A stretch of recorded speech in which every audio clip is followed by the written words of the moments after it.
యేసుక్రీస్తు నామంలో మన సంఘ స్త్రీలందరికీ మరియు వాక్యాన్ని వీక్షించే వాళ్ళందరికీ నా వందనాలు తెలియజేసుకుంటున్నాను. మరి ఈరోజు వాక్యము ప్రారంభించక ముందు చిన్న ప్రార్థన చేసుకుందాము. స్తోత్రం స్తోత్రం స్తోత్రం. మమ్మల్ని అతినికలుగా ప్రేమిస్తున్న మా పరలోక మా తండ్రి, మరి గడిచిన రాత్రంతా మీరు మాకు తోడుగున్నాను వందనాలు ప్రభా. అదేవిధంగా ఈ తెలుగు జామున మమ్మల్ని అందరినీ సజీవ లెక్కలో లేపినందుకు మీకు వేలాది వందనాలు, లెక్కలేని స్థుతులు స్తోత్రాలు చెల్లించుకుంటున్నాను ప్రభా తండ్రి. అదేవిధంగా ముఖ్యంగా మా సంఘాన్ని అందరినీ మీ చేతుల్లోకి సమర్పించుకుంటున్నాం ప్రభా. మా సంఘాన్ని, సంఘ సభ్యుల కుటుంబాలన్నింటినీ కూడా మీ చేతుల్లోకి సమర్పించుకుంటున్నాం. ప్రతి ఒక్క చుట్టూ మీ అగ్ని కంచెను వేసించండి, మీ రక్తంతో మమ్మల్ని అందరినీ ముద్రించండి ప్రభా తండ్రి. అదేవిధంగా ఈ ఆరాధన మరి మొదలు పెట్టుకుంటుండగా ఆది నుంచి అంతం వరకు మీరే తోడుగుని నడిపించండి, మీరే ఆధిపత్యాన్ని వహించండి ప్రభా తండ్రి. మరి రికార్డింగ్ చేయించుగా వాక్యాన్ని ఎటువంటి కరెంట్ ఫ్లక్చువేషన్స్ కానీ మరి ఇంటర్నెట్ కోత కానీ లేకుండా ఉండేలాగా మరి ఇది అంతా రికార్డింగ్ చక్కగా జరిగేలా చేయండి ప్రభా. ఎటువంటి సైతాంశాలను ఎదురవకుండా మీకు ఆపుదల భద్రతను అనుగ్రహించండి ప్రభా. రికార్డింగ్ అంతట్లో తండ్రి రికార్డింగ్ చేస్తున్న బిడ్డను దీవించి ఆశీర్వదించండి ప్రభా. అదేవిధంగా నేను వాక్యం అనుసరించగా నాకు మీ ఆత్మీయ శక్తిని అనుగ్రహించండి. 700 ఆత్మతను ఎత్తి పట్టుకున్నాను ప్రభా తండ్రి. నా నోటిని బొరగా వాడుకో ప్రభా తండ్రి. మరి ముఖ్యంగా తండ్రి నా నోటి నుంచి వచ్చే ప్రతి మాట మరి తండ్రి నా హృదయ ధ్యానంలో కూడా నీకు అంగీకారంలో ఉండేలా చేయండి ప్రభా. నేను ఇక్కడ నిలబడింది నేనైనప్పటికీ నా నోటి ద్వారా మీరు మాట్లాడాను ప్రభా. మాట వాక్చాతుర్యాన్ని నాకు అనుగ్రహించండి, ఆత్మీయ జ్ఞానాన్ని నడిపింపుని నాకు అనుగ్రహించండి ప్రభా తండ్రి. చెప్పబోయే వాక్యము ద్వారా మేమందరం ఇంకా ఎక్కువగా బలపడేలా చేయండి ప్రభా మీ యందు. అదేవిధంగా విశ్వాసంలో ఎదిగేలా చేయండి ప్రభా. నిజమైన విశ్వాసులుగా, బలమైన విశ్వాసులుగా మేము జీవించే భాగ్యాన్ని, మాకు నడిపింపుని, ప్రేరేపణని మాకు కలగ చేయండి ప్రభా తండ్రి. అదేవిధంగా తండ్రి ఇప్పుడు వాక్యాన్ని వీక్షిస్తున్న బిడ్డలందరినీ కూడా దీవించి ఆశీర్వదించండి. ఒక చెవి నుంచి విని ఒక చెవి నుంచి విడిచిపెట్టడం కాక మరి ఈ వాక్యాన్ని వినిన వాక్యాన్ని అంతటి మా హృదయాల్లో భద్రపరుచుకొని వాక్యానికి అనుగుణంగా నడుచుకునే బుద్ధిని, జ్ఞానాన్ని మాకు అనుగ్రహించమని ఈ చిన్న ప్రార్థన అంకించమని యేసు నామం పేరట అతి వినయంగా వేడుకొంచున్నాము తండ్రి, ఆమేన్. అందరూ బాగున్నారని నమ్ముతున్నానమ్మా. మరి అదేవిధంగా ఈరోజు కొరకు ఏర్పాటు చేయబడిన వాక్య భాగము ఆదికాండము 41వ అధ్యాయము 46 నుంచి 46 వచనాల వరకు చదువుకుందాము. అదేవిధంగా 50వ వచనం నుంచి 52 వచనాల వరకు చదువుకుందాము. ఆదికాండము 41వ అధ్యాయము 45 నుంచి 46 వరకు, మళ్ళీ 50 నుంచి 52 వచనాల వరకు చదువుకుందాము.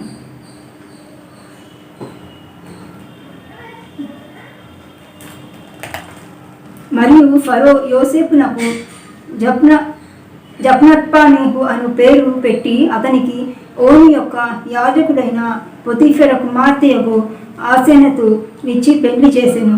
యోసేపు బయలుదేరి ఐగుప్తు దేశమందంతటా సంచరించెను. యోసేపు ఐగుప్తు రాజైన ఫరో ఎదుట నిలిచినప్పుడు 30 సంవత్సరముల వాడై ఉండెను. అప్పుడు యోసేపు ఫరో ఎదుట నుండి వెళ్ళి ఐగుప్తు దేశమందంతటా సంచారము చేసెను. 50 నుంచి 52 వచనాలు. కరవు సంవత్సరములు రాకముందు యోసేపుకి 2 కుమారులు పుట్టిరి. ఓని యొక్క యాజకుడైన పొతీఫెర కుమార్తెయగు ఆసెనతు అతనికి వారిని కనెను. అప్పుడు యోసేపు, దేవుడు నా సమస్త బాధను నా తండ్రి ఇంటి వారందరినీ నేను మర్చిపోవునట్లు చేసినని చెప్పి తన జ్యేష్ఠ కుమారునికి మనష్య అని పేరు పెట్టెను. తరువాత అతడు, నాకు బాధ కలిగిన దేశమందు దేవుడు నన్ను అభివృద్ధి పొందించెనని చెప్పి 2వ వానికి ఎఫ్రాయిము అని పేరు పెట్టెను. దేవుడు తన వాక్యం దీవించుగాక, ఆమేన్. మరి ఈ వాక్యంలోకి వెళ్దాము. అయితే మరి మన సంఘ అందరూ కూడా మరి దేవుళ్ళు ఎక్కువగా బలపడుతున్నారని నేను నమ్ముతున్నాను. ఎందుకంటే ఈ కరోనా కోవిడ్ టైము వైరస్ భయంకరంగా ఉంది, తగ్గుతుందని అంటున్నారు. కానీ ఒక ప్రక్క నుంచి కేసెస్ అలా పెరుగుతూనే వస్తున్నాయి, పాజిటివ్ కేసెస్ ఎక్కువ వస్తున్నాయి. కానీ డెత్ రేట్ అయితే తగ్గింది. కనుక అందరూ ధైర్యంగా ఉండండి, భయపడనక్కర్లేదు. తీసుకోవాల్సిన ప్రికాషన్స్ తక్కువ తీసుకొని మరి అందరూ జాగ్రత్తగా ఉండండి. అదేవిధంగా సమయం దొరికినప్పుడు మీరు చక్కగా దేవుళ్ళు ఎదిగేలాగా మరి ప్రార్థన జీవితం కలిగి ఉండండి అందరూ కూడా. మరి మనం అందరూ దేవుని బలంగా ఉంటే ఎటువంటి శోధన మనకు వచ్చినప్పటికీ మనం నిలబడగలుగుతాము, అంతేకాకుండా విజయాన్ని పొందుకోగలుగుతాం. కనుక అందరూ ధైర్యంగా ఉండండి. అయితే ఇప్పుడు చదవబడిన వాక్యం మనం చూసాం కదా. అయితే ఈ వాక్యంలో మనం ఒక స్త్రీని చూస్తున్నాము. ఆమె ఎవరంటే యోసేపు యొక్క భార్య. అయితే ఆమె పేరు అసేనతు అనే పేరు అంట. అయితే ఆవిడ ఏ దేశానికి చెందిందంటే ఐగుప్తీయురాలు, ఒక అనీరాలు, విగ్రహారాధన చేసుకునే స్త్రీ అనమాట. అయితే ఆమె ఏంటి, యోసేపు యాకోబు యొక్క ప్రియకుమారుడు ఉన్నాడు కదా, ప్రియకుమారుడు పుత్రుడైన యోసేపు యొక్క భార్య. అయితే ఆమె ఏ పట్టణానికి చెందిన స్త్రీ అంటే ఓను అనే పట్టణానికి చెందిన స్త్రీగా మనం చూస్తున్నాం. అయితే ఐగుప్తు దేశంలో ఓను అనే పట్టణం చాలా మహాపట్నంగా పరిగణించబడిందంట. అయితే ఓను అనే పదానికి అర్థం ఏంటంటే సూర్యుడు లేక బలం అనే అర్థము వస్తుంది. అయితే ఈ ఓను సూర్యదేవత పూజారి. ఈమె ఎక్కడ పుట్టిన స్త్రీ ఐగుప్తు దేశంలో పుట్టింది కదా. అయితే ఆమె తండ్రి ఏంటంటే సూర్యదేవత పూజారిగా ఆయన మనం చూస్తున్నాం. అంటే సూర్యదేవతని పూజించేవాడిగా ఆయన మనం చూస్తున్నాం. అతను ఎవరంటే పొతీఫర్ కుమార్తె ఈమె ఆసెనత్ అనమాట. అయితే పొతీఫర్ అనగా ఏమిటో మనం చూసుకుందాం. ఇప్పుడు పొతీఫర్ అనగా సూర్యదేవత యొక్క దానము అని చెప్పి అర్థం వస్తుంది. అయితే ఈమె మనం చూస్తున్నాం కదండి. ఐగుప్తు దేశస్తులు అంటే యెహోవాను సేవించేవారు కాదు, వాళ్ళు విగ్రహారాధికులు, అంతేకాకుండా అన్యులు వారు కదండి. అయితే ఈమె తండ్రి కూడా సూర్యదేవుని ఎక్కువగా ఆరాధించేవాడు అనమాట. ఆ సూర్యదేవునికి భక్తుడుగా ఆయన్ని మనం చూస్తున్నాం. అయితే ఆసెనత్ అన్న మాటకి మీనింగ్ ఏంటంటే నేతు అన్న మాట వస్తుంది. అయితే నేతు అంటే ఏంటంటే ఐగుప్తు దేవతకు శిష్యురాలనే అర్థము కలిగి ఉంది. అయితే ఈమె పేరు కూడా ఏంటి, ఐగుప్తు దేవత యొక్క పేరు ఈమె పేరు అనమాట, పేరు పెట్టబడింది. అయితే చూడండి, ఈమె ఒక విగ్రహారాధికురాలను మనం చూస్తున్నాం, అంతేకాకుండా అనీరాలను చూస్తున్నాము. అంతేకాకుండా ఆమె ఏంటంట ఐగుప్తు యొక్క యాజకుల కుటుంబానికి చెందిన స్త్రీగా ఆమెను మనం ఇక్కడ చూస్తున్నాం. అయితే యాజకుల కుటుంబం అంటే ఎలా ఉంటారు, ఆ కాలంలో ఎలా ఉండేవారు, చాలా నియమ నిష్ఠాలు పాటించే వర్గం మనం చూస్తున్నాం. ఈమె కూడా అలాగే చాలా నిష్టలతో మరి దేవతని పూజించే స్త్రీగా మనం ఆమెను చూస్తున్నాం. అంటే చాలా అంటే ప్రతి ఒక్కటి కూడా విడిచిపెట్టిన ప్రతి నిష్టలు మరి ఆచరించేవారు అనమాట. అటువంటి కుటుంబానికి చెందిన స్త్రీగా ఈమె మనం చూస్తున్నాం. కానీ ఏం జరిగింది, ఆమె దేవుని ఏర్పాటును బట్టి ఆమె యోసేపుకు భార్య అయింది కదండి. అయితే ఈమె ఒక విగ్రహారాధికురాలు కదా.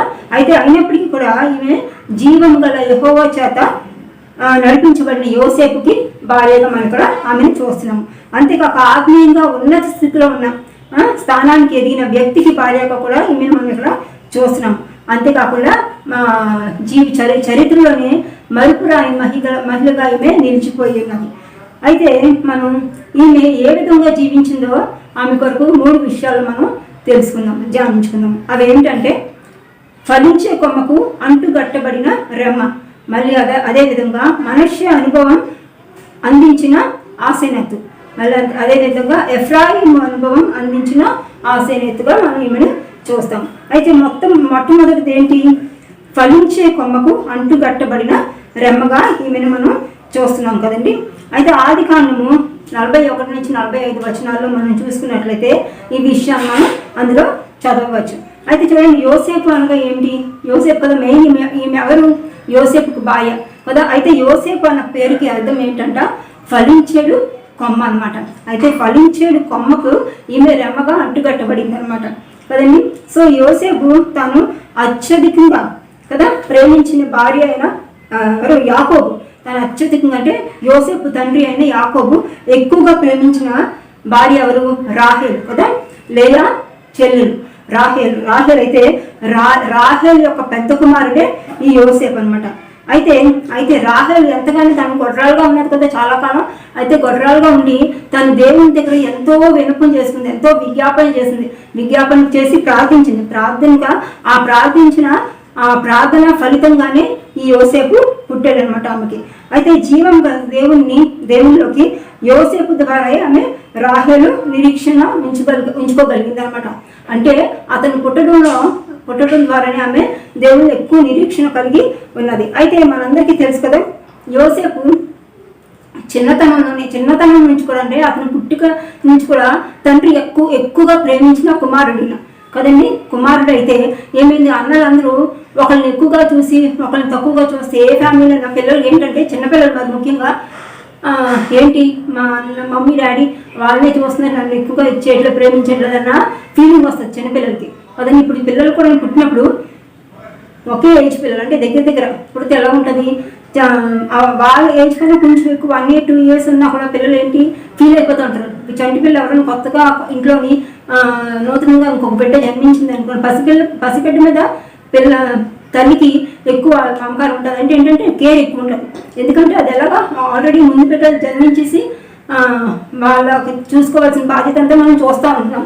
కనుక నెక్స్ట్ వచ్చిన బిడ్డని ఎక్కువ కేర్ తీసుకోవడం జరుగుతుంది. దాని మీద ఆ ముందు పెట్టిన బిడ్డ ఏంటంటే అంటే వాళ్ళు కూడా చంటి పిల్లలు అవ్వచ్చు కదా, దాని మీద వాళ్ళకి ఏంటంటే కొంచెం అదొక రకమైన జెలసీనెస్ అన్నది వస్తుంది. అంటే మమ్మీ డాడీ చూడు నాకన్నా పుట్టిన నా చెల్లికి తమ్ముడికి ఎక్కువ ఇంపార్టెన్స్ ఇస్తున్నారు, తనతో ఎక్కువగా ఉంటున్నారన్న ఫీలింగ్ అన్నది వస్తుంది. అయితే అలాగే ఇక్కడ యోసేపుని తండ్రి యాకోబు ఎక్కువగా ప్రేమించాడు, అత్యధికంగా ప్రేమించాడు అనమాట.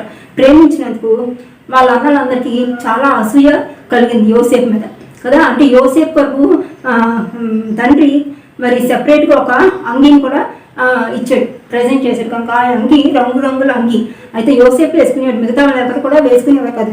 దాని మీద వాళ్ళందరికీ ఏంటి తండ్రి ఇంత ఇంపార్టెన్స్ ఇస్తున్నాడు, ఇంత నా తమ్ముడికి ఎక్కువ ఇది ఇస్తున్నాడు అని చెప్పి వాళ్ళందరూ కూడా అసూయ పెట్టుకున్నారు.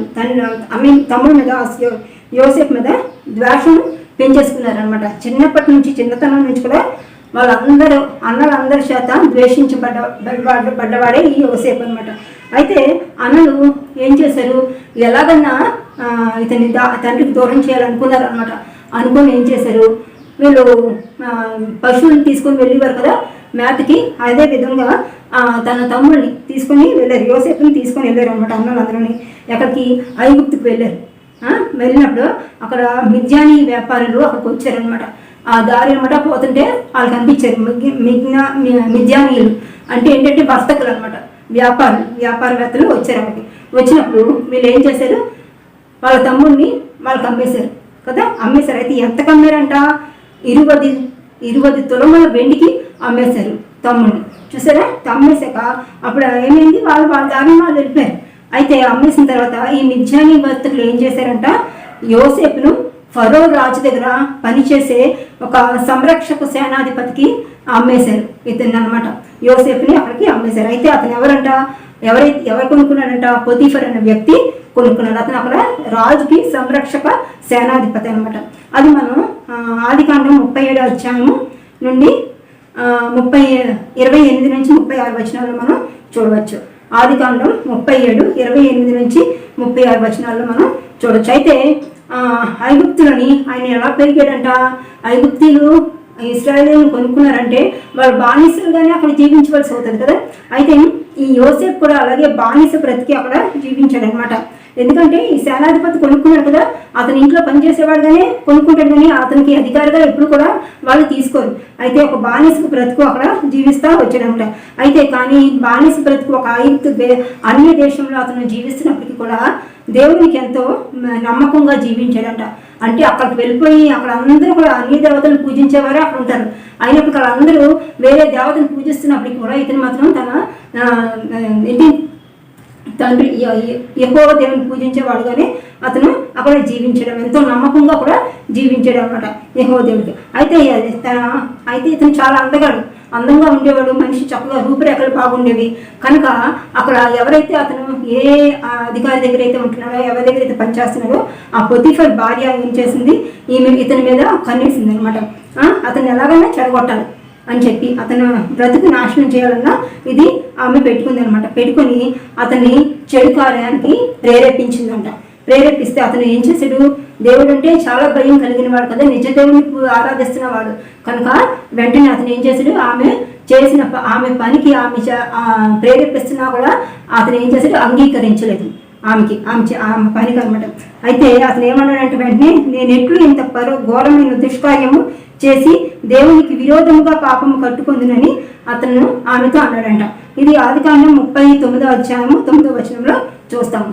ఆదికాండము 39వ అధ్యాయము 9వ వచనంలో చూడండి, నీవు అతని భార్య వైనందున నిన్ను తప్ప మరి దేనిని నాకు అప్పగింపక ఉండలేదు. కాబట్టి నేను ఎట్లు ఇంత ఘోరమైన దుష్కార్యం చేసి దేవునికి విరోధంగా పాపము కట్టుకుందునని తన యజమానుని భార్యతో అనెను. చూసారా, అంత భయంకరమైన అంటే ఆ స్త్రీ అంత భయంకరమైన మనస్తత్వం కలిగింది అనమాట. అతను అందంగా కనిపించేటట్టు అతను ఎలాగో చెడగొట్టాలని చెప్పి చూసింది. అంటే వయసు కూడా చూసుకోలేదు అనమాట. దాన్ని బట్టి అతను ఏం చేసిండు, అతను దేవుని భయభక్తులు నివసించే వాడిగా అతను జీవిస్తున్నాడు కనుక, యెహోవా దేవునికి బిడ్డగా జీవిస్తున్నాడు కనుక అతను ఆ పనికి ఒప్పుకోకుండా అంగీకరించలేదు కనుక అతను ఏమన్నాడు, నేను ఇంత ఘోరమైన పని నేను ఎలా చేయగలను, నా యజమాని నా చేతుల్లో నేను పెట్టి వెళ్ళేటప్పుడు నేను ఎలా చెడుకారి నేను ఎలా చేయగలను అని చెప్పి, నేను దేవునికి విరోధంగా నేను ఎలా జీవించగలను, ఎలా పాపం చేయగలను అని చెప్పి అతను అన్నాడు. వెంటనే అప్పుడు ఏమైంది, ఆమెకి అసలు కోపం వచ్చేసింది. అంతే కదా, ఆ పెద్దలు ఆ యజమాని చెప్పిన పని వాళ్ళు చేయకపోతే వాళ్ళకి ఎలాగన్నా ఆటోమేటిక్గా కోపం వచ్చేస్తుంది. అలాగే ఇంటికి కోపం వచ్చేసింది అనమాట. అతని మీద ఎలాగన్నా కూడా నేను పగ తీర్చుకోవాలి అని చెప్పి అనుకుని ఏం చేసింది, అతన్ని చెరసాల్లో వేయించేసింది. అయితే చూడండి 39వ అధ్యాయం 21వ వచనంలో ఒకసారి మనం చూద్దాము. 39వ అధ్యాయం 21వ వచనంలో, అయితే యెహోవా యోసేపునకు తోడయుండి అతని యందు కనికరపడి అతని మీద ఆ చెరసాల యొక్క అధిపతికి కటాక్షము కలుగునట్లు చేసెను. చూసారా ఎంత మంచి వాక్యం. అయితే అతను దేవునిలో బలంగా ఉన్నాడు కనుక, నిజమైన దేవునిలో బలంగా ఉన్నాడు, పరమ తండ్రి యందు బలంగా అతను జీవిస్తున్నాడు కనుక ఆయనకి దేవుడు తోడుగా ఉన్నాడు. అంటే యెహోవా దేవుడు అంతే కదా, తన బిడ్డలకి తన తండ్రి ఎప్పుడు తోడుగానే ఉంటాడు కదా. యెహోవా దేవుడు అలాగే ఇతనికి తోడుగా ఉన్నాడు. అతను ఎటువంటి చెడు కార్యం చేయలేదు, ఎటువంటి మోసం చేయలేదు, దేవుని మీద నమ్మకంగా జీవిస్తున్నాడు కనుక యెహోవా దేవుడు ఏం చేశాడు, ఇతనికి చెరసాలలో అతను వేసినప్పటికీ కూడా అతనికి తోడుగా ఆయన యెహోవా దేవుడు నిలిచాడు అనమాట. ఆయన మీద కనికరం చూపించాడు కదండి. సో అలాగే అక్కడ అధిపతి ఉన్నారు కదా, అంటే ఏంటి, చెరసాల యొక్క అధిపతికి కూడా ఇతని మీద కటాక్షం కలిగేలాగా దేవుడు చేశాడు అనమాట. చూడండి, అయితే చూసారా, దేవుడు యోసేపును విడిచిపెట్టలేదు కదా, ఆయనతోటే ఉన్నాడు, ఆయనకు తోడుగా ఆయన ఉన్నాడు. అయితే చెరసాల్లో ఉన్నప్పుడు ఏమైంది, ఫరో యొక్క భక్ష్యకారుడు అంటే బేకర్ అనమాట. మళ్ళీ పానదాయకులు అంటే బట్లర్ అనమాట. ఈజిప్ట్ యొక్క బట్లర్లో అంటే పానదాయకులకి యోసేపు చెప్పిన కళ్ళ భావం నెరవేరటం వల్ల ఏమైందంట, పానదాయకుడు ఫరోకు వెళ్ళి చెప్పాడంట, యోసేపు విషయం తెలిపాడు అనమాట. అయితే యోసేపు ఫరోకు ఏం చేశాడు, అతని కళను దాని భావము వివరించినందువల్ల ఫరో ఏం చేశాడంట, ఆ భావాన్ని, అతనికి వచ్చిన కళలన్నిటికీ భావాన్ని యోసేపు చెప్పాడు కదా. యోసేపు వివరించి చెప్పినందుకు కరెక్ట్గా జరిగిందని, ఎందుకంటే దేవుని చేత ప్రేరేపింపబడి యోసేపు ఆ కళల భావాన్ని చెప్పాడు కనుక వెంటనే యోసేపు ఏం చేశాడంటే, ఆ ఫరో రాజు ఉన్నత స్థానాన్ని అతనికి ఇచ్చాడు అనమాట. ఉన్నత స్థానంలో అతను నిలిచాడు. సో యోసేపు పేరు వెంటనే ఆ పేరు ఇంతవరకేమో ఇశ్రాయేలీల పేరు ఉన్నది కదా, కలిగి ఉన్నాడు ఇతను యోసేపు. అయితే ఆ ఫరో రాజు అంటే ఐగుప్తు రాజు కదా, అతను ఏం చేశాడు, వెంటనే ఇతని పేరు కూడా మార్చేశాడు. అయితే ఏమని పేరు మార్చాడంట, జప్నత్ప నేహుగా మార్చాడు. జప్నత్ప నేహు అని మార్చాడు. అది 41వ అధ్యాయము 45వ వచనంలో మనం చూడొచ్చు. అయితే ఈ పేరు గల అర్థం ఏంటంట, రహస్యాలను వెల్లడించేవాడు అని పేరు అర్థం అనమాట. అంటే ఇన్నర్మోస్ట్ మీనింగ్స్ని తెలిపేవాడుగా అక్కడ మనం చూస్తాం. నిజంగానే కదా, మరి అంతే కదా, కళల భావాన్ని తెలుపుతున్నాడంటే, చెప్తున్నాడు, వివరిస్తున్నాడంటే ఇన్నర్మోస్ట్ మీనింగ్స్ అన్నిటిని అతను వివరిస్తున్నాడు. అంటే ఎవరికి అంతు పట్టదు కళల భావం చెప్పడం అంటే, చాలా కష్టం. మనం ఇప్పుడు చెప్పాము, ఎవరికైనా అడిగామనుకోండి, మనకి ఏదైనా కళ వచ్చి ఒక్కొక్కరు ఒక్కొక్క విధంగా చెప్తారు, కానీ కరెక్ట్ మీనింగ్ ఎవరు చెప్పలేకపోతారు, ఎవరో కానీ చెప్పలేరు. కనుక ఇతనికి యోసేపుకి ఏంటంటే దేవుడు ఆ తలాంతి ఇచ్చాడు అనమాట. రహస్యాలను తెలిపేవాడుగా, ఆ కళల భావాన్ని వెల్లడించేవాడుగా దేవుడు అతన్ని దీవించాడు కదా యోసేపును. సో అయితే ఆ యోసేపు కూడా ఏంటి, ఫరోకు ముందుగానే చెప్పాడంట, దేవుని ఏర్పాటు ద్వారా, అంటే దేవుని ద్వారా ఆయన అంటే ఆయన ఆధీనంలో నేను పెట్టుకుంటాను, ఆయన ప్రేరేపణ ద్వారా నేను కళల భావాన్ని చెబుతానని చెప్పి ముందుగానే ఆయన తెలియపరిచాడు. చూడండి, తన జీవితంలో తను ఎక్కువ ఆధిక్యత ఎవరికి ఇచ్చాడంటే దేవునికి, యెహోవా దేవునికే ఎక్కువ ఆధిక్యత అతను ఇచ్చాడు. కనుక యోసేపుని దేవుడు ఎంతో అంటే దేవుడు అతను కూడా ఏంటి, ప్రముఖులు ప్రముఖులు అందరూ ఉంటారు కదా, వారందరి మధ్యన సాక్ష్యం చెప్పాడంట.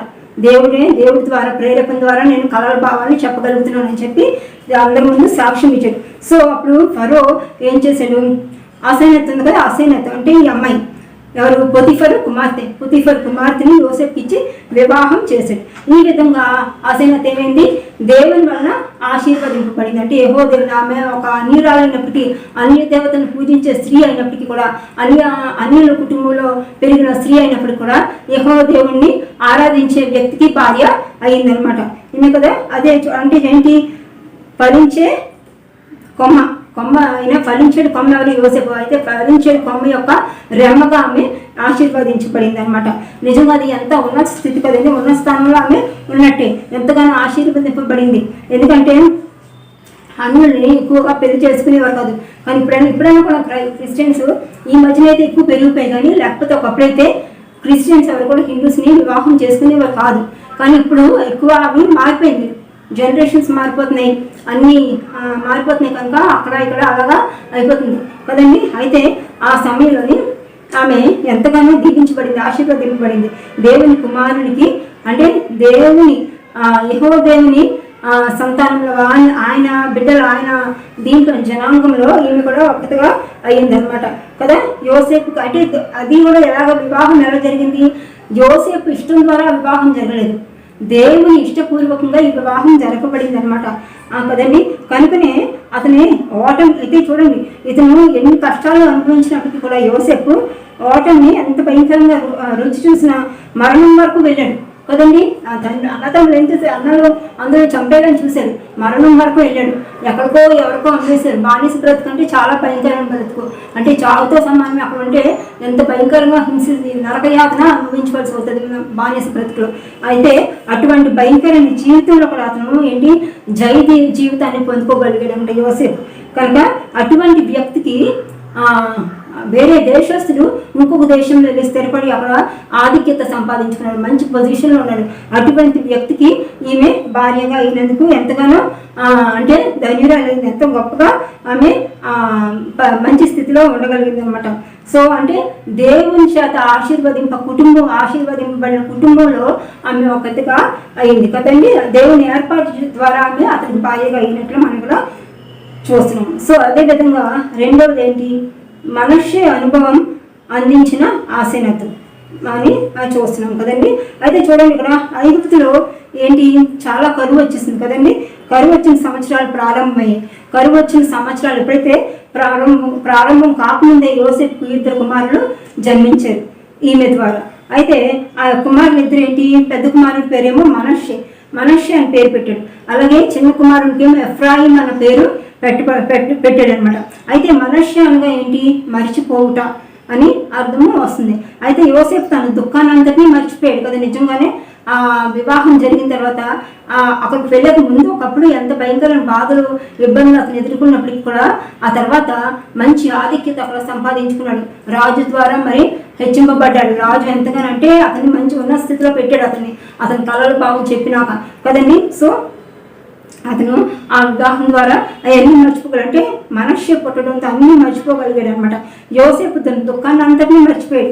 ఆదికాండము 41వ అధ్యాయము 51వ వచనంలో మనం చూసుకుందాం ఒకసారి.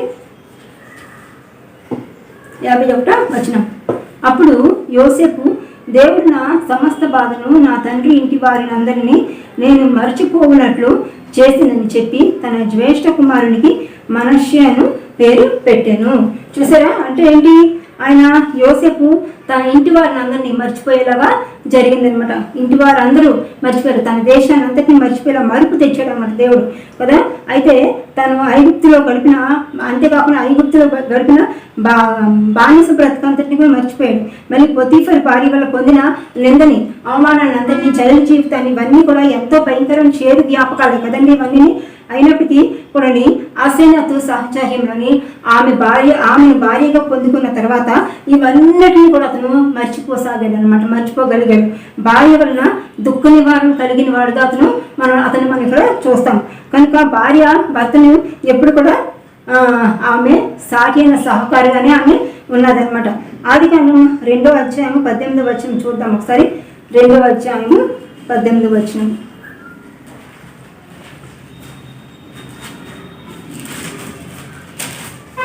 18వ వచనంలో ఏమని రాయబడింది అక్కడ, మరియు దేవుడైన యెహోవా నరుడు ఒంటరిగా నుండుట మంచిది కాదు, వానికి సాటి అయిన సహాయమును వాని కొరకు చేయదని అనుకొనిను. సో సాటి అయిన సహాయాన్ని ఇక్కడ కూడా రాయబడింది కదా, నరుడు ఒంటరిగా ఉండటం మంచిది కాదు, కనుక సాటి అయిన సహాయాన్ని అందజేస్తాడు దేవుడు ఖచ్చితంగా. కనుక అది స్త్రీ అయినప్పటికీ మగవాడు అయినప్పటికీ కూడా మగవాడికి స్త్రీ, అదే భార్యకి భర్తకి భార్యగా ఒకరిని ఏర్పాటు ఖచ్చితంగా దేవుడు చేస్తాడు కదండి. సో అలాగే ఈమెను అతనికి భర్తగా చేసాడు. అయితే ఈమె ద్వారా అతను అన్నీ కూడా మర్చిపోసాగాడు అనమాట. ఆమె సహచర్యంలో ఆమెతో ఉన్నందుకు, ఆమెతో జీవించినందుకు, ఆమెతో అన్యోన్యంగా ఉన్నందుకు అతని బాధలన్నిటినీ మర్చిపోగలడు. ఆఖరికి ఇంట్లో వాళ్ళని మనం ఎంత ఇప్పుడు ప్రస్తుతం అనే కాదు, ఎవరైనా కూడా పెళ్ళి అవ్వకముందు అంతా తల్లిదండ్రుల దగ్గర ఉంటారు, అన్నతమ్ములు అక్క చెల్లెల దగ్గర ఉంటారు కదా, వాళ్ళ సొంత వాళ్ళ దగ్గర ఆడపిల్ల. అయితే పెళ్ళి అయిపోయిన తర్వాత అత్తవారి ఇంటికి వెళ్ళిపోయిన తర్వాత ఎంతకైనా కూడా వాళ్ళు మర్చిపోలేరు కదా, ఈ తల్లిదండ్రులని వాళ్ళు ఎవరిని మర్చిపోలేరు. కానీ అటుపక్క భర్త ప్రేమగా చూసుకుంటే, అక్కడ వారందరూ ప్రేమగా చూసుకుంటే ఖచ్చితంగా ఇటుపక్క వారిని మర్చిపోగలుగుతారు. సో అలాగే ఇతను కూడా ఎలాగంటే తన ఇంటి వారిని అందరినీ మర్చిపోగలిగాడు కదా ఈమె ద్వారా, ఈమె సహచర్యంలో అనమాట. చూసారా? సరే, అలాగే యోబు గ్రంథము 2వ అధ్యాయం 9వ వచనంలో మనం చూసుకున్నట్లయితే ఏమని రాయబడింది అక్కడ? యోబు గ్రంథము 2వ అధ్యాయము 9వ వచనంలో చూద్దాము. అతని భార్య వచ్చి, నీవు ఇంకను యథార్థతను వదలకయుందువా అని అంటుంది. దేవుని దూషించి మరణం కమ్మలను. చూసారా? అక్కడ ఎలాగా రివర్స్గా ఉందంతని. యోగు భార్య ఎటువంటిది? అతను అనుభవిస్తున్న బాధలను బట్టి అందరినీ కోల్పోయాడు కదా, దానివల్ల ఆ భార్య ఎలా చేసిందంటే అతను జబ్బుగాడైపోయాడు. సాతాను భయంకరంగా శోధిస్తున్నాడు, ఎన్నో శ్రమలు అతను ఎదుర్కొంటున్నాడు. అయితే భార్య వచ్చి దేవుణ్ణి అవమానపరుచుకొని కాకుండా దేవుని దూషించి భర్తని ఎందుకు ఈ బతుకు నీకు చచ్చిపోకూడదు అన్నట్లుగా చేసింది. అంటే ఆమె ఎలాగంటే భర్తకి సహాయకారిగా, నిజమైన సహాయకారిగా లేదు. అతని బాధల్లో ఉన్నంటనే ఏంటంటే ఆమె కూడా విసుగు ఏంటంటే భర్తని అవమానపరిచే రీతిగా మాట్లాడింది అనమాట. అంటే ఎందుకు వచ్చిన బ్రతికిది, నేను చచ్చిపోకూడదు అన్నట్లుగా మాట్లాడింది. అంటే భర్తకు హాని కలిగించేదానిగా ఉంది, కానీ భర్తకు మేలు కలిగించే స్త్రీగా ఆమె అక్కడ లేదు కదండి. అయితే సామెతలు 18వ అధ్యాయము 22వ వచనం చూద్దాము. సామెతలు 18వ అధ్యాయము 22వ వచనం. భార్య దొరికిన వానికి మేలు దొరికెను, అట్టివాడు యెహోవా వలన అనుగ్రహము పొందిన వాడు. అయితే ఇక్కడ చూసారు ఏమని వాక్యంలో రాయబడింది? భార్య దొరికిన వాడికి మేలు దొరికినని రాయబడింది. అంటే ఏంటి? మేలు ఎప్పుడు దొరుకుతుంది? భార్య మంచిగా ఉండి, భర్తని మంచిగా చూసుకొని, భర్తతో ప్రేమ ఉండి, భర్తకు లోబడి జీవిస్తే భర్తకి మేలు కలిగినట్లు కదండి. అయితే ఈ అసహ్యత ఎలా ఉంది? భర్తకి లోబడి ఉంది, భర్తకి మేలు తెచ్చే స్త్రీగా జీవించింది. కానీ ఈ యోబు భార్య ఎలా ఉంది? భర్తకి హాని కలిగించే స్త్రీగా మనం ఇక్కడ చూస్తున్నాం. అయితే ఈ వచనం ప్రకారం భర్త ఉన్నత స్థితికి, అభివృద్ధికి, మేలుకి భార్యయే సాధనంగా అక్కడ ఉన్నది కదండి. అయితే భార్య భర్తలు ఎప్పుడు కూడా అలాగే ఉండాలి. భార్య భర్తకి ఎప్పుడు కూడా లోబడి జీవించాలి. ఎందుకంటే మనం లోకంలో చూసుకున్నట్లయితే చాలా మంది భార్యలు భర్తని అణచివేసేస్తారు కదా, వాళ్ళ మాటల ద్వారా, అంటే డామినేషన్ క్యారెక్టర్ ద్వారా. వాళ్ళు ఏంటంటే భర్తని వాళ్ళు అనుకుంటారు నేను చాలా వినయంగా, చాలా విధేయత చూపిస్తూ ఉంటున్నాను, నా భర్తను చాలా గౌరవిస్తున్నాను అనుకుంటారు. కానీ అది నిజం కాదండి. బయట లోకంలోనే చూస్తాం కదా, ఏంటంటే చాలా డామినేటింగ్గా మాట్లాడుతూ ఉంటారు, తన చెప్పిందే జరగాలన్నట్లు చేస్తారు, భర్తని అనిచేస్తారు కదా. అలాంటి భార్యలు కూడా ఉంటారు కదండి. అయితే ఈమె యోబు భార్య అటువంటిదే, కానీ భర్తని బాధ పెట్టిన స్త్రీగా మనం చూస్తున్నాం. కానీ ఈమె ఎలా కాదు, చాలా వినయంగా భర్తకి సాటి సహాయకారిగా మనం చూస్తున్నాం. అలాగే ఇప్పుడు చూడండి, షారాని చూసినట్లయితే షారా కూడా అలాగే కదా, భర్తని యజమానుడు అని పిలిచింది కదండి. ఎంతగానో అంటే భర్తని అబ్రహాంని ఎంతగానో గౌరవించిన స్త్రీగా ఆమెను మనం చూస్తున్నాం. ఆమె ఎంతగానో లోబడి జీవించింది కదండి. అయితే ఆమె లోబడి ప్రకారం మనం అందరం కూడా భర్తని గౌరవించేవారుగా, భర్తకి లోబడి జీవించేవారుగా స్త్రీలందరం కూడా ఉండాలి. అయితే ఆమెకు కుమార్తెలుగా మనందరూ జీవించాలన్నమాట. అంటే ఆమె కుమార్తెలుగా అంటే ఆమె ఏ విధంగా అయితే జీవించిందో భర్త యందు, అందరూ కూడా ఆడవాళ్ళందరూ కూడా ఆ విధంగా స్త్రీలందరూ వివాహం జరిగిన ప్రతి స్త్రీ కూడా భర్తకి లోబడి భర్తని గౌరవించే దానిగా, భర్తకి మేలు కలిగే దానిగా, భర్తని ఉన్న స్థితిలో తీర్చిదిద్దే దానిగా ప్రతి ఒక్క స్త్రీ కూడా ఉండాలి. స్త్రీకి శిరస్సు ఎవరు? భర్తే కదా, పురుషుడు కనుక శిరస్సుగా పురుషుణ్ణి దేవుడు నిర్ణయించాడు. సో గృహంలో ఎలా ఉండాలా? పనిచేసే వారిగా ఉండాలి కదా, దేవుని కోరిక అదే. ప్రతి ఒక్క స్త్రీ కూడా గృహాన్ని చూసుకునేదానిగా, అంటే కుటుంబాన్ని చూసుకునేదానిగా, భర్తకు లోబడి జీవించేదానిగా ఉండటం దేవునికి ఎంతో ఇష్టం. సామెతలు 31:15 వచనంలో మనం చూస్తాం. అయితే భార్య పురుషునికి యెహోవా ఇచ్చే దానమే కదండి, దానమైనది అంటే బహుమానం. సో గృహము ఎప్పుడు కూడా అశాంతితో నిండిపోయిందంటే ఖచ్చితంగా భార్య వల్లే అవుతుంది. అశాంతి ఎక్కడైతే అల్లుకల్లోలంగా కూడా ఉన్న గొడవలు చెలరేగాలన్నా కూడా అది స్త్రీ వల్లే జరుగుతుంది కదండి. సమాధానాలతో సంతోషాలతో భార్య ఎప్పుడు కూడా ఉండాలి. స్త్రీ పాత్ర ఎప్పుడు కూడా కుటుంబంలో ఆ విధంగా ఉండాలన్నమాట. అంటే ప్రాముఖ్యం అనేది నిజంగానే దేవుడు చాలా ప్రాముఖ్యత ఇచ్చాడు స్త్రీకి. కనుక స్త్రీ కూడా దాన్ని పోగొట్టుకోకుండా అటువంటి ప్రాముఖ్యతని మనం చేజిక్కించుకునే వాళ్ళు, అంటే భర్తకు లోబడి జీవించే వాళ్ళగా మనందరం కూడా మంచి స్త్రీలుగా, మనందరం కూడా మంచి భార్యలుగా జీవించే వాళ్ళు ఉంటారు. అయితే యోసేపు తన భార్య అయిన ఆసీనతో సాంగత్యంలో తన దుఃఖాన్ని అంతటినీ మర్చిపోయాడు. దీనివల్ల కదండి ఎంత మంచిగా ఉన్నందుకు మర్చిపోగలిగాడు ఉంటా. ఇట్టి సాక్ష్యాన్ని తన కుమారుని పేరులో మనం చూడగలం. అందుకే ఆ పేరు పెట్టాడంట కుమారునికి, మరుపు అని చెప్పి. అంటే ఏంటి, ఏమని పేరు పెట్టాడు?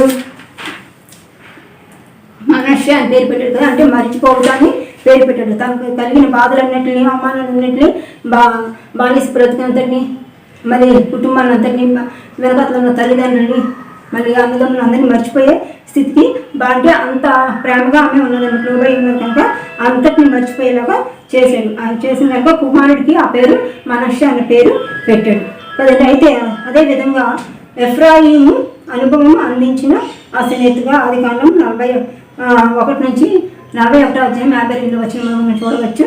ఈ 3వ అంశం. అయితే మూడవది ఏంటి? ఎఫ్రాయిము అనుభవం అందించిన ఆశనేతగా మనం 3వ అంశాన్ని చూస్తున్నాం. అయితే ఇక్కడ 2వ కుమారుని పేరు ఎఫ్రాయిం అని పేరు పెట్టాడు కదా.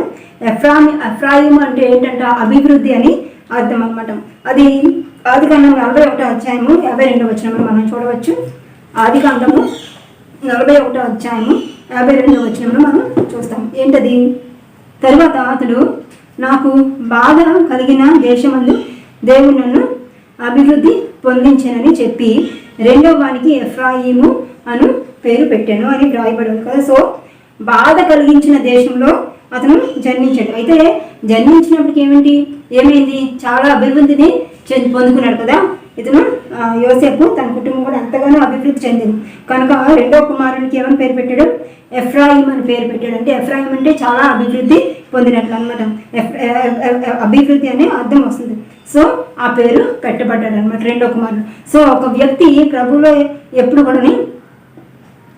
ఎప్పుడు వృద్ధి చెందగలుగుతాడంటే ఎప్పుడైతే దేవుని నమ్మకంగా జీవిస్తాడో, దేవుని మాటను అనుసరించేవాడుగా జీవిస్తాడో, మళ్ళీ దేవుని ప్రకారంగా నడుచుకుంటాడో, దేవుని ప్రియుడిగా జీవిస్తాడో, అంటే దేవుని విశ్వాసంలో బలంగా ఉంటాడో, మళ్ళీ ఆ నియమనిష్టలన్నీ చక్కగా పాటిస్తాడో అతనే అభివృద్ధి చెందగలుగుతాడు. సో ఇతను కూడా దేవుని యందు అన్య దేశంలో ఉన్నప్పటికీ కూడా దేవుని యందు చాలా బలంగా అతను జీవిస్తూ వచ్చాడు కదా.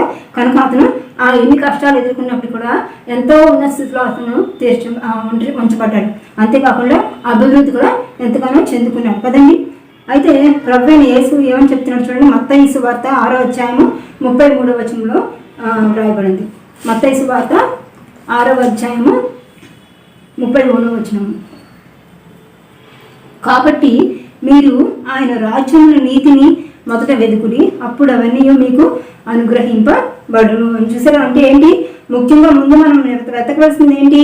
ఆయన రాజ్యాన్ని, నీతిని ముందు మనం వెతకాలి. అప్పుడు వెతుకుతేనే అవన్నిటి కోసం మనం పాటు పడితేనే మనం ఏమవుతాం? అభివృద్ధి చెందగలుగుతాం అనమాట. లేకపోతే మనకి ఏ అభివృద్ధి కూడా ఉండదు. మనం ఏదో లోకంలో జీవిస్తూ ఉంటే, వరల్డ్ ప్లేసెస్ కోసం మనం జీవిస్తూ ఉంటే ఏమీ అభివృద్ధి చెందాం. అంటే వరల్డ్ ప్లేస్ కొంతమంది ఏమనుకుంటారు అభివృద్ధి చెందుతారు, కానీ అది ఎంతవరకు ఉంటుంది?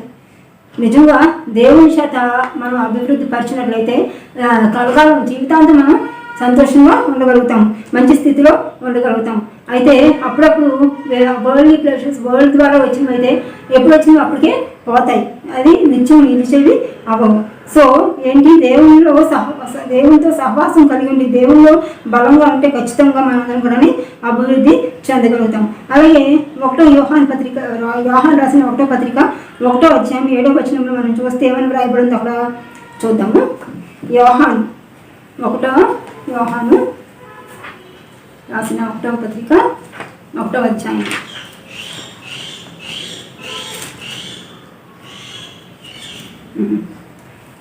7వ వచనం చూద్దాము. అయితే ఆయన వెలుగులో ఉన్న ప్రకారము మనము వెలుగులో నడిచిన ఎడల మనము అన్యోన్య సహవాసము గలవారమై ఇందుము. అప్పుడు ఆయన కుమారుడైన యేసు రక్తము ప్రతి పాపము నుండి మనల్ని పవిత్రులుగా చేయను అని వ్రాయబడింది. అంటే చూడండి, మనం ఎప్పుడైతే అన్యోన్యంగా మనము ఆయన సహవాసంగా మనం జీవిస్తామో, కలిగి ఉంటామో, అప్పుడే అభివృద్ధి కూడా మనం చెందుకోగలుగుతాం అన్నమాట. అయితే చూడండి, ప్రభువులో స్థిరపడిన వారు కొలస్సీ 2:6 మనం చూసినట్టయితే జ్ఞానం కలిగి నడుచుకున్నవారు, ప్రభువులో స్థిరపడిన వారు జ్ఞానం కలిగి నడుచుకున్నవారు కొలస్సీ 4:5 చూస్తాం. అలాగే ప్రభువును సంతోషపరిచిన వారు అభివృద్ధి చెందుతారంట. ఇటువంటి వారే అభివృద్ధి చెందగలుగుతారు. అంటే ఎవరెవరంట? ప్రభువులో స్థిరపడిన వారు, జ్ఞానం కలిగి అంటే దేవుని జ్ఞానం కలిగి నడుచుకున్న వారు, మళ్ళీ దేవుని సంతోషపరిచిన వారే అభివృద్ధి చెందుతారని చెప్పి ఇక్కడ వాక్యం చెప్తుంది. కనుక మనందరూ ఎలాగంట? దేవునిలో స్థిరపడి ఉండాలి, అంటే స్టేబుల్గా ఉండాలి, మనం దేవుని నిలకడగా జీవించాలి దేవుని యందు. అంతేగాని ఆ 2 పడవల మీద కాలు వేసేవారుగా మనం ఎప్పుడు కూడా ఉండకూడదు కదండి. చూడండి, ప్రభువులో స్థిరపడి ప్రభువుని సహవాసం కలిగి మనందరం కూడా జీవించాలి. అప్పుడే ఆయన మనం సంతోషపరచగలం. ఆయన సంతోషపరిచిన ఎడల మనం ఏమవుతాము? మనం వెలుగులో నడవగలుగుతాము. అంతేకాకుండా దేవుని కోరికని తీర్చేవారిగా మనందరం కూడా ఉండాలి. అయితే అసన్యతను చూస్తే మనం చూసారా, చూడండి ఎంత మంచి సాక్ష్యం కలిగి ఉన్నారు కదా ఆమె. అయితే బైబిల్లో చాలా తక్కువగానే ఉంది దానికోసం. అందుకే మనం కూడా ఎలా ఉండాలంటే ఇప్పుడు ప్రభువులో స్థిరపడేవారుగా, స్టేబుల్గా ఉండాలి. అంటే ఆయన ఎడల నిలకడగా నిలిచేవారుగా ఉండాలి. ఎప్పుడు 2 పడవలు కాలేసే వారిగా మనం ఎప్పుడు కూడా ఉండకూడదు. ఆయన సహవాసంలో ఆయన సంతోషపరిచిన వారిగా, బిడ్డలుగా మనం అందరం కూడా జీవించాలి. అంటే ఏంటి, ఇతరులకి వెలుగుగా దారి చూపించేవారుగా, దేవుళ్ళకి దారి చూపించేవారుగా మనందరూ కూడా జీవించాలా. ఆయన కోరిక నెరవేర్చేవారుగా మనందరూ కూడా ఉండాలి. అసైనత్వం మనం చూసుకున్నట్లయితే ఆమె ఎంతో మంచి సాక్ష్యం కలిగి జీవించింది కదా. అదే విధంగా మనందరం కూడా మంచి సాక్ష్యం కలిగి జీవించేవారుగా ఉండాలి. యోసేపు అభివృద్ధికి కూడా ఆమె కారణమైంది కదండి. సో ఆయనకి సాటి అయిన సహకారిగా కూడా ఆమె ఉన్నది. మనం ఏది విత్తితే అదే పంటను మనం కోస్తాం కదండి. అదే విధంగా ఆమె కూడా అలాగే తన విత్తిన పంటను ఆమె కోసుకోగలిగింది. యోసేపు కూడా అలాగే తన విత్తిన పంటను ఆమె కోసుకోగలిగాడు. సో మనం అందరూ కూడా దేవుడు మనం అందరం కూడా హెచ్చరిస్తున్నాడు, ఏది విత్తితే అదే కోస్తాడు మీరు అని చెప్పి. కనుక మనం అందరం మంచి విత్తనాన్ని విత్తేవారుగా ఉండాలి, మనం మన ఫలాన్ని పొందుకునేవారుగా ఉండాలన్నమాట. యోసేపు అయితే తన వైవాహిక జీవితం అంతట్లో కూడా దేవుణ్ణి ఎప్పుడూ సేవించిన వాడుగా ఉన్నాడు. అన్య దేశంలో అతను జీవించినప్పటికీ, అన్య స్త్రీని అతను వివాహం చేసుకున్నప్పటికీ ఆమె కూడా అతనిలో అంటే యెహోవా దేవుళ్ళు నడిచిన స్త్రీగా మనం అక్కడ చూస్తున్నాం. కాబట్టి అతను ఏమైంది, ఆమెను వివాహం చేసుకొని గతాన్ని అంతకీ మర్చిపోగలిగాడు. అంటే తన కుటుంబాన్ని, అన్నదమ్ములని, తండ్రిని అందరినీ కూడా అందరినీ మర్చిపోగలిగాడు. అంటే అక్కడ అంత మంచి స్థితి, అంటే భార్య అంతగా ప్రేమించి అంతగా అతని ఎందు జీవించింది అనమాట. అతనికి సాటి సహకారిగా ఆమె జీవించగా ప్రతి ఒక్కటే అతను బాధలన్నీ కూడా బానిస బ్రతుకు జీవించాడు. ఐగుప్తు దేశం ఎంతో భయంకరమైన బాధలు అనిపించింది. బానిస బ్రతుకు అంటే కష్టాలు ఉంటాయి ఎన్నో, అవన్నిటికీ అనుభవించినప్పుడు అవన్నిటిని మర్చిపోయేవాడుగా అతను ఉన్నాడు. కనుక ఆమె ద్వారా ఆమె అన్ని మర్చిపోయాడు. సో అంతేకాకుండా ఎంతో అభివృద్ధి కూడా చెందాడు ఆ దేశంలోని. మళ్ళీ చక్కని 2 కుమారులను అతను పొందుకున్నాడు ఆమె ద్వారా. సో భార్య వలన అతనికి ఏంటి మేలు కలిగింది కదండి. సో భార్య దారి అంటే భార్య మనందరూ అయితే స్త్రీలను, ప్రతి స్త్రీ కూడా భార్య ఎలా ఉండాలా, దారి తొలగిపోకుండా ఉండేలా మనం భార్యలందరూ కూడా చూసుకోవాలి. అదేవిధంగా భర్త ఒకవేళ చెడు మార్గంలో నడుస్తున్నట్లయితే భర్తని బాగు చేసేవాడుగా, భర్తని మంచి మార్గంలో నడిపించే స్త్రీగా, భార్యగా ప్రతి భార్య కూడా ఉండాలి. భర్తని మంచి మార్గంలో అంటే అంతేకాకుండా భర్తకి సాటి అయిన సహకారిగా ఉండాలి. మళ్ళీ పరిశుద్ధ గ్రంథంలో చూడగలుగుతున్నాం కదా, భార్య దొరికితే, మంచి భార్య దొరికితే మేలు దొరికినట్లు భర్తకి కదండి. మనమందరూ కూడా అలాగే భర్తలకి అంటే మన ప్రతి ఒక్కరు కూడా వారి భర్తకి మేలు కలిగించే వారిగా భార్యలు జీవించాలి. సొలొమోను మహారాజు చూడండి, దేవుణ్ణి ఎంతగానో ప్రేమించాడు. దేవుని ఎంతో భయభక్తులు కలిగి నివసించినప్పటికీ కూడా ఏమైంది, అతను ఎంతో సంపద దేవుడు ఇచ్చాడు, ఎంతో గొప్పగా జీవించాడు, ఎంతో జ్ఞానాన్ని దేవుడు అతనికి అనుగ్రహించాడు. అయినప్పటికీ కూడా అతను గ్రహించబడకపోయాడు. ఏమైంది, ఒక అన్య స్త్రీని వివాహం చేసుకొని అతను అంతా నాశనం పొందుకున్నాడు. ఎంతో భయంకరంగా దేవునికి దూరస్తుడైపోయాడు కదండి. సో అసలు విగ్రహారాధికురాలైనప్పుడు కూడా యాజకు అంటే ఏంటి, అక్కడ ఐగుప్తు దేశం యాజకుల కుటుంబానికి చెందినప్పటికీ కూడా ఆమె ఏమైంది, యోసేపుని వివాహం చేసుకుని ఆత్మీయ జీవితానికి గొడవలి పెట్టిగా కూడా కాకుండా అంటే అతని అభివృద్ధికి దోహదపడే స్త్రీగా ఆమె మనం ఇక్కడ చూస్తాం. కనుక మంచి మాదిరిగా ఆమె జీవించింది. మరపురాని మహిళగా ఆమె చరిత్రలో నిలిచిపోయింది. సో ఈ వాక్యాంశం బట్టి మనందరం నేర్చుకోవాల్సింది ఏంటి, ఆత్మీయమైన భర్తకు సాటి అయిన సహకారులుగా మనం ఉండాలంట.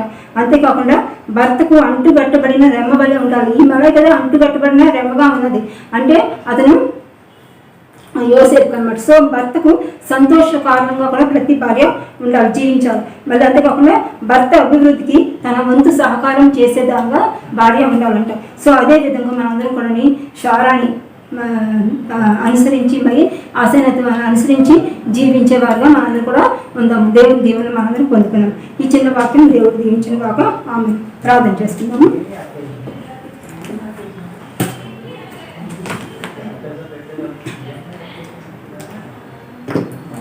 స్తోత్రం స్తోత్రం స్తోత్రం. మమ్మల్ని అతమికులుగా ప్రేమిస్తున్నాము పరలోకమందున మా తండ్రి మరి ఈ వాక్యోపదేశం అంతట్లో కూడా ఆది నుంచి అంతం వరకు మీరే తోడుగుని నడిపించారు తండ్రి. మీకు వేలాది వందనాలు, లెక్కలేని స్థుతులు స్తోత్రాలు చెల్లించుకుంటున్నాం ప్రభా. తండ్రి ఎటువంటి శోధన లేకుండా మీరు వాక్యాన్ని చెప్పగలిగే శక్తిని నడిపింపుని జ్ఞానాన్ని అనుగ్రహించినందుకు మీకు లెక్కలేని స్థుతులు స్తోత్రాలు చెల్లించుకుంటున్నాం ప్రభా. తండ్రి మరి ముఖ్యంగా మరి ఈ సమయంలో మరి లోకాన్నంతటినీ నీ చేతుల్లో సమర్పించుకుంటున్నాను ప్రభా. మరి దేశాలన్నింటినీ నీ చేతుల్లో సమర్పించుకుంటున్నాం. అదేవిధంగా మరి మా దేశాన్ని మా రాష్ట్రాలన్నింటినీ కూడా నీ చేతుల్లో సమర్పించుకుంటున్నాం ప్రభా. ముఖ్యంగా తండ్రి ఈ కోవిడ్ దినాల్లో మరి తండ్రి ఎంతో భయంకరం స్థితి ప్రభా. మరి కేసెస్ మరి డెత్ రేట్ తగ్గినప్పటికీ కూడా కేసెస్ పెరిగిపోతూ వస్తున్నాయి ప్రభా. తండ్రి మరి యేసు నామములో ఈ వైరస్ని నిర్మూలించండి ప్రభా తండ్రి. ఎందుకంటే నిర్మూలించగలిగే దేవుడు నీ ఒకరివే ప్రభా. మరి ఏ డాక్టర్లు కూడా చేయలేదు ప్రభా తండ్రి. దేవా మరి సర్వశక్తి మంత్రులు ప్రభా నీకు లెక్కలేని స్థుతులు స్తోత్రాలు చెల్లించుకున్నాం తండ్రి. వైద్యులకు పరమ వైద్యులు ప్రభా అవును తండ్రి నీవే బాగు చేయగలరు ప్రభా. ప్రతి ఒక్క మరి వైరస్తో బాధపడుతున్న ప్రతి ఒక్క బిడ్డని మీ గాయపడ కర్మంతో ముట్టి సంపూర్ణమైన స్వస్థతని ఆరోగ్యాన్ని అనుగ్రహించండి. పాజిటివ్ కేసెస్ అన్ని నెగిటివ్గా మారిపోయేలా చేయండి ప్రభా అవును తండ్రి. నీ హస్తాలతో వారిని ముట్టండి ప్రభా. మరి హాస్పిటలైజ్డ్ అయ్యి ఉన్నవారు మరి క్వారంటైన్లో ఉన్నవారు అందరూ కూడా ఐసీయూలో ఉన్న పేషెంట్స్ అందరూ కూడా మరి స్వస్థత పొందుకొని సంపూర్ణమైన ఆరోగ్యంతో మళ్ళీ వారి గృహాలు చేరుకొని వారి కుటుంబాన్ని చేరుకొని మరి సంతోషించి ఆనందించే భాగ్యం ప్రతి ఒక్క బిడ్డకి అనుగ్రహించండి ప్రభా తండ్రి. మరి యేసు నామములో ఇది వైరస్ మరి అంతమైపోయేలా చేయండి ప్రభా. దీన్ని ఇంకా నిర్మూలించండి ప్రభా వేడుకుంటున్నాం ప్రభా. ఎంతోమంది ప్రార్థన చేస్తున్నారు, ప్రార్థనలు ఆలకించేవాడు, ప్రార్థన జవాబును అనుగ్రహించే దేవుడు ప్రభా తండ్రి. ఈ వైరస్ని తీసివేయండి ప్రభా తండ్రి. ఇంకెక్కడ ఉన్నది వ్యాపించకుండా విజృంభించకుండా ఉండేలాగా చేయండి ప్రభా. ఎందుకంటే నీకు అసాధ్యమైనది ఏదీ లేదు, సమస్తము నీకు సాధ్యమే ప్రభా. నీకు లెక్కలేని స్థుతులు స్తోత్రాలు చెల్లించుకుంటున్నాం ప్రభా. మమ్మల్ని కాపాడుతున్న విధానం బట్టి మరి ఎంతోమంది మరి తండ్రి నిజంగానే అమాయకులు ఎంతోమంది మరి చనిపోయినారు ప్రభా ఈ వైరస్ వల్ల. మరి తండ్రి ఆ కుటుంబాలన్నిటికీ ఆదరణ కలుగు చేయండి ప్రభా. నెమ్మదిని అనుగ్రహించండి, ఓదార్పును అనుగ్రహించండి, ధైర్యాన్ని అనుగ్రహించండి. వారితో మీరు ఉండండి ప్రభా. వారికి మీరు తోడుగా ఉండండి ప్రభా తండ్రి. వారిని ఆ కుటుంబాన్ని దీవించి ఆశీర్వదించండి ప్రభా తండ్రి. ఎంతోమంది మరి దీనివల్ల నిరాశలో అయిపోయిన వారు ఉన్నారు, ఎంతోమంది ఉద్యోగాలు పోగొట్టుకున్న వారు ఉన్నారు ప్రభా తండ్రి. ఎంతోమంది వారి కుటుంబీకులను పోగొట్టుకున్న వారు ఉన్నారు తండ్రి. అదేవిధంగా తండ్రి తల్లిదండ్రులని తరిమేసిన బిడ్డలు ఎంతోమంది ఉన్నారు. అటువంటి మరి రోడ్డుని పడిపోయిన పేరెంట్స్ ఎంతోమంది ఉన్నారు ప్రభా. మరి అటువంటి వారందరికీ మీరు తోడుగుని నడిపించండి ప్రభా. ఎటువంటి మరి పాపం కూడా పెరిగిపోతుంది ప్రభా. దీనివల్ల ఎన్నో మరి అగత్యాలు మరి ఎన్నో అత్యాచారాలు కూడా జరుగుతున్నాయి ప్రభా. మరి మానవుడు భయం లేకుండా ఎంతో భయంకరంగా క్రూరంగా ప్రవర్తిస్తున్న దినాలు ప్రభా ఇవి. దయచేసి తండ్రి మరి మానవుల్లో మార్పు తీసుకురండి ప్రభా. ఇంత భయంకరంగా సైతాను శోధిస్తుంది. ఎన్నో శ్రమలు అనుభవిస్తున్న మానవుల్లో మంచితనం, మానవత్వం అన్నది తగ్గిపోతుంది ప్రభా. ప్రేమలు, ఆప్యాయతలు, అనురాగాలన్నీ మానమైపోతున్నాయి ప్రభా. తండ్రి మనిషిని మార్చండి ప్రభా. బుద్ధిని, జ్ఞానాన్ని అనుగ్రహించండి మానవుడికి ప్రభా. తండ్రి అదేవిధంగా మరి ముఖ్యంగా ఈ సమయంలో మరి ఎక్కువ ఎక్కడ చూసినా భయంకరమైన వరదలు, వర్షాలు ప్రభా, తుఫాను ప్రభా, మరి సైక్లోన్ ప్రభా ఎంతో భయంకరంగా ఊర్లు నిండిపోతున్నాయి ప్రభా. నీటితోటి ఎంతో మంది జలమయమైపోతున్నారు, ఎంతో మంది చనిపోతున్నారు, ప్రాణాలు పోగొట్టుకుంటున్నారు ప్రభా. ఈ నీటి ఉధృత ద్వారా తండ్రి మరి తండ్రి ఆ కుటుంబాలకి నెమ్మదిని అనుగ్రహించండి, ఓదార్పును అనుగ్రహించండి తండ్రి. ఏ కుటుంబం కూడా నాశనం అయిపోకుండా ఉండేలా చేయండి ప్రభా. మీ కాపుదల భద్రతను అనుగ్రహించండి తండ్రి. మరి మీకు ఆగేయగా ఈ తుఫాను కూడా ఆగిపోతుంది ప్రభా. కనుక తండ్రి నీకు మరి తండ్రి నీ కృపని, కనకరాన్ని ఈ లోకం పట్ల చూపించండి ప్రభా. ఇవన్నీ ఆగిపోయేలా చేయండి ప్రభా. మానవునికి నెమ్మదిని అనుగ్రహించండి ప్రభా. తండ్రి అదేవిధంగా మనుషులందరికీ సంతోషాన్ని అనుగ్రహించి సమాధానాన్ని అనుగ్రహించండి ప్రభా. మరి తండ్రి ఈ కోవిడ్ వైరస్ పోయి మళ్ళీ అందరూ యథావిధిగా ఎవరు ఉద్యోగాలకు వారు వెళ్ళి ఎవరు జీవితాన్ని సాగించుకునేలా చేయండి. మరి ముఖ్యంగా తండ్రి నీకు దూరం అవ్వకుండా నీకు ప్రీమియం బిడ్డలుగా ప్రతి ఒక్కరి జీవించేలాగా నేను నడిపింపు, ప్రేరేపణ కలుగచేయండి. బుద్ధిని, జ్ఞానాన్ని అనుగ్రహించండి ప్రభా. పాపపు జీవితాన్ని విడిచిపెట్టి మరి నీకు దగ్గర ఎలా చేయండి ప్రభా. విశ్వాసం బలపడే వారిలో ప్రతి ఒక్కరిని తీర్చిదిద్దండి తండ్రి. అదేవిధంగా ఈ సమయంలో మరి పరిచయం చేస్తున్న ప్రతి ఒక్క మరి మెడికల్ స్టాఫ్ని అయితేనేంటి, మరి గవర్నమెంట్ స్టాఫ్ని అయితేనేంటి తండ్రి, ప్రతి ఒక్కరిని కూడా మరి సోల్జర్స్ని, అదేవిధంగా ఆర్మీ వారిని, డాక్టర్, పేషెంట్, మరి తండ్రి పోలీస్ వారిని అందరినీ కూడా దీవించి ఆశీర్వదించండి ప్రభా. వారి కుటుంబాన్ని దీవించండి, వారిని ఎత్తిపట్టుకోనండి ప్రభా. తండ్రి అదేవిధంగా మరి చైనా మధ్యన, ఇండియా మధ్యన ఎటువంటి వారు రాకుండా ఉండేలా చేయండి, నిమ్మలించేలా చేయండి ప్రభా. పరిస్థితులన్నీ కూడా మరి స్నేహభావాలు కలిగి ఉండేలా చేయండి ప్రభా. దేశాలన్నీ కూడా తండ్రి అదేవిధంగా మరి అమెరికా దేశం కొరకు ప్రార్థిస్తున్నాం ప్రభా. మరి అక్కడ ఎలక్షన్స్ జరగనున్నాయి ప్రభా. తండ్రి మరి ట్రంప్ ఆరోగ్యాన్ని, మరి ఆ ట్రంప్ గారికి మంచి ఆరోగ్యాన్ని అనుగ్రహించినందుకు, స్వస్థతను అనుగ్రహించినందుకు నీకు లెక్కలేని స్తుతులు, స్తోత్రాలు చెల్లించుకున్నాం ప్రభా. అదేవిధంగా మరి నీ చిత్తం అక్కడ నెరవేర్చండి ప్రభా. తండ్రి ఎటువంటి సైతాన్ ప్రభావం అక్కడ లేకుండా తండ్రి తండ్రి క్రైస్తవత్వం పడిపోకుండా ప్రభా. మరి తండ్రి క్రైస్తవత్వంతో అక్కడ దేశం అంతా నిండేలా చేయండి ప్రభా. అవును తండ్రి, అక్కడ కానీ ఏమన్నా మరి హైందవత్వం పెరిగిందంటే మరి లోకమంతా కూడా నాశనం అయిపోతుంది ప్రభా. అటువంటి పరిస్థితులు రాకుండా ఉండేలాగా మంచి మరి రూలర్ అక్కడ నియమింపబడేలా చేయండి ప్రభా. మరి ట్రంప్ కొరకు ప్రార్థిస్తున్నాం, ఆయన కొరకు ప్రార్థిస్తున్నాం. ఆయనకి మంచి బుద్ధిని, జ్ఞానాన్ని అనుగ్రహించండి ప్రభా. తండ్రి అదేవిధంగా దేవా ఇజ్రాయెల్ దేశం కొరకు ప్రార్థిస్తున్నాం ప్రభా. ఇజ్రాయెల్ దేశాన్ని దీనికి ఆశీర్వదించండి, కాపాడండి ప్రభా. ముస్లిమ్స్ చేతుల నుంచి మరి నీ బిడ్డలకి ఆ దేశాన్ని అనుగ్రహించి ప్రభా. తండ్రి అదేవిధంగా మరి ముఖ్యంగా మా దేశం కోసం, మా రాష్ట్రాలన్నింటి కొరకు ప్రార్థిస్తున్నాం ప్రభా. మా దేశాన్ని, రాష్ట్రాలన్నింటిని దీవించి ఆశీర్వదించండి ప్రభా. తండ్రి మరి మంచి నాయకుల్ని మాకు అనుగ్రహించండి. మరి మా నాయకులు మంచి డిసిషన్స్ తీసుకునేలా చేయండి ప్రభా. మంచి పరిపాలన చేసేలా చేయండి, జ్ఞానాన్ని అనుగ్రహించండి, నడిపింపును అనుగ్రహించండి ప్రభా. మరి తండ్రి ముఖ్యంగా ఈ క్యాస్ట్ మరి రిలీజన్ ప్రాబ్లమ్స్ అవి ఏమీ ఉండకుండా ఉండేలా చేయండి ప్రభా. అందరూ ఐక్యత కలిగి జీవించేలా చేయండి, ప్రతి ఒక్క రిలీజన్ కూడా తండ్రి. అదేవిధంగా మోడీ గారిని దీవించి ఆశీర్వదించండి, ఆయనకు మంచి జ్ఞానాన్ని, నడిపింపును అనుగ్రహించండి ప్రభా.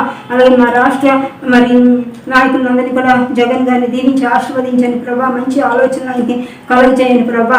తండ్రి అదేవిధంగా మరి ముఖ్యంగా మా సంఘం కొరకు ప్రార్థిస్తున్నాం. మా సంఘాన్ని అంతని, మా సంఘ కుటుంబాలన్నింటినీ దీవించి ఆశీర్వదించండి తండ్రి. మా సంఘాన్ని దీవించి ఆశీర్వదించినందుకు, అభివృద్ధి పరిచినందుకు మీకు వేలాది వందనాలు, లెక్కలేని స్తుతులు, స్తోత్రాలు చెల్లించుకుంటున్నాం ప్రభా.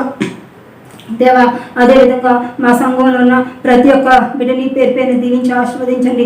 ఎవరైనా అనారోగ్యంతో బాధపడుతున్న వారు ఉంటే వారందరినీ మీ గాయకుడు కర్మలతో ముట్టి సంపూర్ణమైన స్వస్థతని, ఆరోగ్యాన్ని అనుగ్రహించండి. ఏ ఒక్క కుటుంబంలో కూడా కోవిడ్ కేసు అన్నది రాకుండా ఉండేలా చేయండి. మీ కాపుదల భద్రతను అనుగ్రహించండి. మీ రెక్కల చాటున ప్రతి ఒక్క బిడ్డని భద్రపరచండి ప్రభా. మీ చల్లని హస్తాన్ని చాచి ఉంచండి ప్రభా ప్రతి ఒక్క పైన కూడా తండ్రి. అదేవిధంగా మరి వృద్ధులు ఎంతోమంది తండ్రి, వృద్ధులను దీవించి ఆశీర్వదించండి. వృద్ధాప్య దీవెనలు అనుగ్రహించండి ప్రభా ప్రతి ఒక్క వృద్ధునికి కూడా తండ్రి. అదేవిధంగా మంచి ఆరోగ్యాన్ని కలుగచేయండి ప్రభా తండ్రి. మరి అదేవిధంగా బాలింతులు ఉన్నారు ప్రభా. ఎంతమంది బాలింతులకి మరి తల్లికి తండ్రి బిడ్డకి క్షేమాన్ని అనుగ్రహించండి, ఆరోగ్యాన్ని అనుగ్రహించండి. బిడ్డల కొరకు ఎదురు చూస్తున్న వారు ఎంతో మంది ఉన్నారు ప్రభా. వారికి మరి గర్భఫలాన్ని అనుగ్రహించండి ప్రభా తండ్రి. అదేవిధంగా మరి తండ్రి మరి తండ్రి డెలివరీకి సమీపంలో ఉన్నవారు ఉన్నారు ప్రభా, వారికి మరి తండ్రి మీ తోడుకుండండి, సుఖమైన ప్రసవాన్ని అనుగ్రహించండి ప్రభా. అదేవిధంగా తండ్రి వివాహం కొరకు ఎదురు చూసిన వారు ఎంతో మంది ఉన్నారు ప్రభా, మరి తండ్రి సాగిన సహాయం వారికి అందజేయండి ప్రభా. త్వరలోని వివాహాలు బిడ్డలకు జరిగేలా చేయండి ప్రభా. తండ్రి ఉద్యోగాల కొరకు ఎదురు చూసిన వారు ఎంతో మంది ఉన్నారు, వారికి ఉద్యోగాన్ని అనుగ్రహించండి, వారి క్వాలిఫికేషన్స్ తగ్గ ప్రభా మంచి ఉద్యోగాలను వారికి అనుగ్రహించండి తండ్రి. అదేవిధంగా మరి మా సంఘంలో ఉన్న బిడ్డల కొరకు అందరికి వచ్చిన బిడ్డల నుంచి మరి యూత్ అందరినీ కూడా కొరకు ప్రార్థిస్తున్నాం ప్రభా.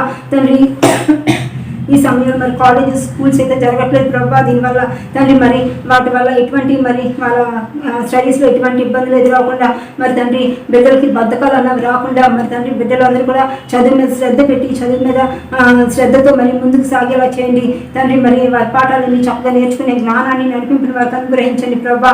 తండ్రి మా బిడ్డలందరినీ కూడా దీవించినందుకు నీకు లెక్కలేని స్తుతులు స్తోత్రాలు చెల్లించుకున్నాం ప్రభా. అదేవిధంగా ఎటువంటి సైతాన్ శోధన మా బిడ్డలకు ఎదురవకుండా మీకు ఆపుదల భద్రతను అనుగ్రహించండి ప్రభా. తండ్రి అదేవిధంగా మరి ముఖ్యంగా తండ్రి నిన్ను ప్రేమించే వరకు మా బిడ్డలందరూ ఉండేలా చేయండి తండ్రి. నీ అందు ఎదిగే వరకు మా బిడ్డలందరూ ఉండేలా చేయండి ప్రభా. తండ్రి అదేవిధంగా తండ్రి మంచితనంకి మార్పేరుగా మా బిడ్డలు ఉండేలా చేయండి ప్రభా. తండ్రి అదేవిధంగా మరి తండ్రి దేవా ఇంకా ఎవరైనా మరి తెలిసి తెలియక అనారోగ్యంతో బాధపడుతున్న వారు ఉంటే వారందరినీ కూడా నన్నెత్తి నుంచి అరికాల వరకు మీ రక్తంతో ముద్రించండి, మీ రక్తంతో నింపండి, మీ రక్తంతో శుద్ధి చేయండి ప్రభా. ఆరోగ్యాన్ని అనుగ్రహించండి ప్రభా. తండ్రి మరి అలాగే మరి మా సంఘంలో యూనిటీ అన్నది ఉండేలా చేయండి ప్రభా. ప్రతి ఒక్కరు కూడా ఐక్యతతో జీవించేలా చేయండి ప్రభా. ఎటువంటి శోధనలు ఎదురవకుండా ఉండేలా చేయండి ప్రభా. మరి తండ్రి మరి రేపు వచ్చే వారం జరగనున్న మరి హార్వెస్ట్ ఫెస్టివల్ అంతట్లో కూడా మీరు తోడుకుని నడిపించండి ప్రభా. తండ్రి మరి బిడ్డలు వారు తెచ్చినవన్నీ కూడా మరి చక్కగా కూడా అమ్మబడేలా ఆప్షన్ వేసేలా చేయండి ప్రభా. తండ్రి అదేవిధంగా నీకు కానికిచ్చే వర్గం మా సంఘస్థులందరూ ఉండేలా చేయండి ప్రభా. నీ కొరకు జీవించే వర్గం ఉండేలా చేయండి. మరి ముఖ్యంగా తండ్రి ఎత్తబడే గుంపులో మా సంఘం ఉండేలా చేయండి ప్రభా. విడబడిన వారిగా కాకుండా ఎత్తబడిన గుంపులో మేము ఉండేలా చేయండి ప్రభా.